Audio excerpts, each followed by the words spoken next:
Ashanty rela tunda pergi haji demi temani Aurel lahiran anak kedua. Ashanty rela tunda rencana pergi haji demi temani Aurel Hermansyah melahirkan.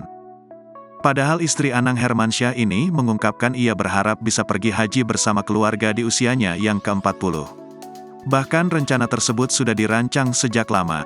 Aku dari dulu pengen banget di umur 40 tahun itu berubah dalam segala hal. Aku pengen banget naik haji. Itu pengen banget, ungkap Ashanty. Sayangnya, rencana tersebut harus ditunda mengingat Aurel Hermansyah akan segera melahirkan anak kedua. Terlebih, istri Atta Halilintar ini juga sempat berpesan pada Ashanty untuk pergi naik haji bersamanya. Sebenarnya aku tuh dapat tahun 2024, cuma sejak Loli pengen bareng. Bun bareng deh, biar ada temannya. Nah, kalau Kak Loli bareng, anaknya di bulan Juni tuh masih umur 6 bulan. Karena kan masih ASI, jadi mikirnya diundur 2025, tutur Ashanty.